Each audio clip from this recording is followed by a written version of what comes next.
She is in a conference room in Culiacan at 8 in the morning, working through a routing problem. 3 tractor trailers carrying legitimate agricultural cargo are scheduled to cross the Nogales port of entry on Thursday. A 4th vehicle, same make, same registration state, same transporter company, different payload, needs to cross at the same window. The border runs shift changes at 6 and at 2. Inspection density drops in the 17 minutes before and after each shift change as teams hand off and calibrate. She knows this. She has logged 73 crossings and their outcomes, and she knows the pattern the way a freight manager knows a rail schedule. She moves the 4th truck's crossing window by 40 minutes and adjusts the documentation to reflect a cold storage delivery delay. The paperwork is correct. The delay is plausible. The truck will cross with the others in a cluster of commercial traffic during a low inspection window on Thursday at 6:17 in the morning. The truck contains 280 kilograms of cocaine, packed into a hydraulic compartment behind the refrigeration unit. She has never seen the cocaine. She will not be at the border. Her name is not on any document related to the 4th truck.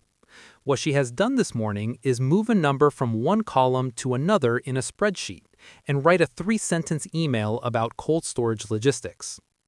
She's 34 years old. Her job title in the organization's internal structure is Coordinadora de Rutas. She does not have a gun. She has never been present at a shipment. The DEA is going to spend 19 months figuring out who she is. She studied logistics and supply chain management at the Universidad Autónoma de Sinaloa in Culiacán. She graduated in the top 8% of her class. She was recruited before graduation by a legitimate import-export company based in Mazatlan that moved produce, seafood, and consumer goods through the Nogales and San Luis crossings into Arizona and California. She worked there for 6 years. She was promoted twice. She managed a carrier network of 43 independent trucking operators and oversaw documentation compliance for an average of 200 cross-border shipments per month. She was good.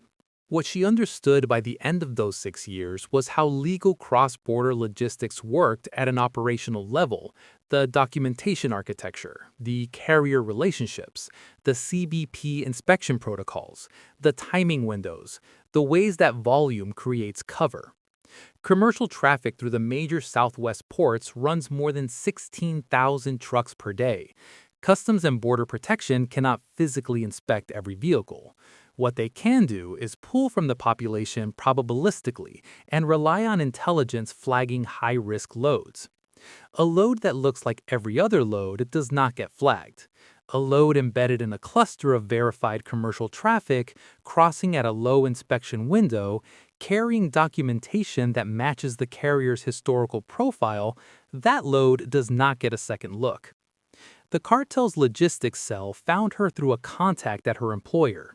The initial conversation was framed as consulting. Route optimization, documentation templates, carrier network mapping. She was paid for 2 projects before anyone said the word cartel.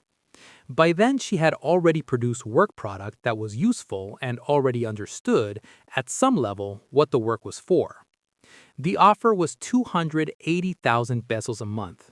Her salary at the import company had been 42,000. She gave notice the following Friday. The cell's logistics operation when she joined was functional but inefficient. Shipments were routed through fixed corridors by habit rather than analysis. Timing decisions were made by operatives without data. The document infrastructure was built on repetition of old templates that customs inspectors had seen enough times to recognize as formulaic. 2 shipments had been intercepted in the previous 14 months, not because of intelligence tips, but because the documentation matched a pattern flagged during a CBP training exercise on high-frequency smuggling formats. The cell was losing product to its own predictability. She rebuilt the operation in 4 months.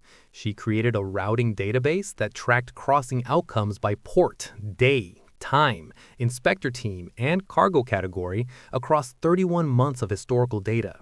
The database identified statistically low-risk windows, specific combinations of port, timing, and cargo type that have produced zero secondary inspections across multiple years. She mapped carrier relationships and documented which trucking companies had clean inspection histories and could be embedded into shipment chains without raising pattern flags. She created a document generation system that produced carrier paperwork, manifests, and customs declarations that varied in language and format across shipments rather than reproducing identical templates. She studied CBP's published secondary inspection trigger criteria and reverse engineered the documentation profile most likely to avoid them.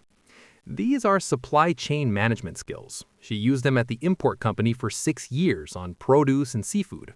She applied them here. The product is different, the analysis is identical. Within her first year, the cell's successful crossing rate increased from 71% to 94%. The difference, 23 percentage points across shipment volumes that ran into the hundreds of millions of dollars annually, was worth more to the organization than any individual shipment had ever been worth. She had not moved a single kilogram. She had moved the math. She understands her legal position clearly from the beginning. She is not a carrier. She is not a courier.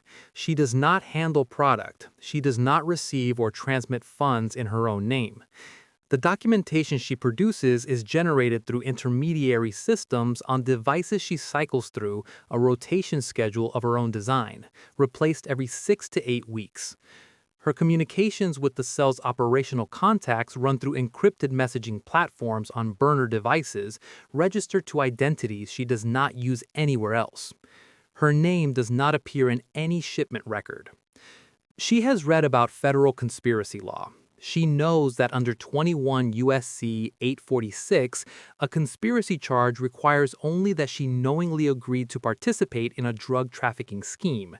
No drugs in hand, no presence at the crossing, no direct transaction. An agreement and a meaningful step toward the conspiracy's objectives. She is providing route optimization and documentation architecture.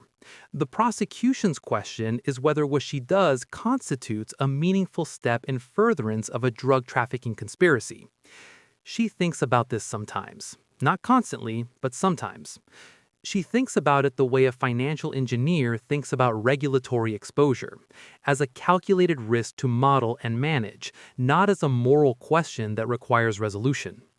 The risk management answer is to keep the paper trail minimal, the operational footprint small, and the communications architecture clean. She is very good at this. She applies the same analytical discipline to her own exposure profile that she applies to shipment routing. Systematic, updated quarterly, tested against known failure modes. What she does not fully account for is how long the DEA has been watching other people in the network and what those people's phones contain. By year 2, she is running logistics for 3 concurrent shipment corridors, Nogales, Calexico, and the maritime route through Ensenada. Each corridor has its own carrier network, documentation infrastructure, and timing model. She maintains all 3 as independent systems with no cross-contamination of documentation or carrier relationships, so that interdiction of one corridor cannot produce intelligence about the others. She is, in the operational architecture she has built, structurally isolated from her own work. The cell moves approximately $200 million in product per year through her routing infrastructure. She knows this figure. She is given a performance summary quarterly, not as a record, but verbally, in a meeting at a location that rotates. She does not write the figure down. It exists in her head the way a logistics manager holds inventory totals. She earns 340,000 pesos a month by year 2. She keeps the visible portion of her income at a level consistent with a successful private consultant, registered, taxed, supported by a roster of legitimate small business clients she actually services at reduced rates to maintain the paper record. The remaining income moves through a layering structure she designed herself, small real estate transactions, vendor payments across multiple entities, a modest investment portfolio managed by a financial advisor who does not ask questions she has not already answered. She reads DEA press releases as a professional practice. She reads federal indictments when they are public record. She studies how investigators build conspiracy cases against logistics layer defendants, the coordinators, the document managers, the route planners who never touch product. The pattern is usually one of three things: wiretap evidence from above, a cooperating witness who names her in exchange for a sentence reduction, or financial analysis mapping unexplained income to shipment timelines. She has designed her operation to minimize exposure on all three vectors. She believes she has been thorough. She runs the analysis again at the end of year 2 and reaches the same conclusion. She runs it again at the end of year 3 and reaches the same conclusion again. The analysis is correct as far as it goes. What she has not modeled is the persistence of the DEA's Special Operations Division, which coordinates wiretap intelligence across multiple concurrent cartel investigations simultaneously and operates on a timeline that does not correspond to any individual target's risk model. The SOD does not close a case because a target appears to have been careful. It closes cases when it has enough. The investigation begins not with her, but with a Calexico-based trucking dispatcher named Reyes, who is arrested in March of year 3 after a shipment is intercepted at a secondary checkpoint outside El Centro. Reyes cooperates immediately. He has 3 children and a 17-year mandatory minimum looking at him, and he gives investigators everything he knows within 72 hours of his arrest. Reyes does not know her name. He knows her by a handle she rotated out 4 months earlier. He knows the contact protocol, the messaging platform, the verification sequence, but the account is dead. What he can tell investigators is the general shape of the operation, the logistics architecture too sophisticated to have been built by anyone currently identified in the network. They start looking for the architect. The sophistication of the system is its own signature. The documentation patterns, the crossing window modeling, the carrier isolation protocols, these are not the work of someone who learned logistics inside a cartel. These are the work of someone with professional training and institutional experience. An IRS criminal investigation analyst running a parallel financial case runs a correlation between known shipment dates in the Calexico corridor and unexplained financial transactions in the Mazatlan and Culiacan regions. The correlation produces 6 candidate profiles. One of them has a supply chain degree, 6 years at a legitimate import-export company, and consulting income inconsistent with her visible client roster. She does not know she has been identified. She is careful. She has been careful for 3 years, and the system has worked. She adapted it as she learned from others' failures, and there is no specific reason to believe this moment is different from any other moment in the preceding 3 years. She checks her exposure analysis at the end of each month, and nothing in it has changed. The DEA opened a Title III wiretap on a phone belonging to a cell contact in Culiacan in month 7 of the investigation. The warrant is based on evidence from Reyes and the financial correlation. The contact's phone contains 11 references to the coordinadora over a 4-month period. 2 of them contain operational details, shipment volumes, corridor timing, that align with known crossing dates. None of them contain her name. In month 11, a cooperating witness from the Nogales corridor, a carrier dispatcher who flipped after a federal indictment, provides a physical description and a fragment of a handle that matches her previous operational alias. The IRS analyst runs the financial correlation again with the updated timeline and narrows the candidate pool to 2. The second candidate has a conflicting alibi for a meeting date pulled from the Culiacan wiretap. She does not. The federal conspiracy statute requires only knowing participation and a meaningful step. The DEA has 11 references to her role on a wiretap phone, a financial correlation tying her income to shipment volumes, a physical identification from a cooperating witness, and the routing methodology distinctive enough that analysts have described it in internal documents as a professional signature. She has never touched the product. Under 21 U.S.C. Section 846, a conspiracy to import cocaine does not require the defendant to have held the cocaine. The agreement and the meaningful step are enough. She provided both every working day for 3 years. The arrest warrant is signed on a Tuesday. The arrest happens the following Thursday morning. Two federal vehicles outside a coffee shop in Culiacan where she has met with a legitimate consulting client. She is in the parking lot when the agents approach. The indictment is 41 pages. It charges conspiracy to distribute cocaine with intent to import into the United States and conspiracy to commit money laundering.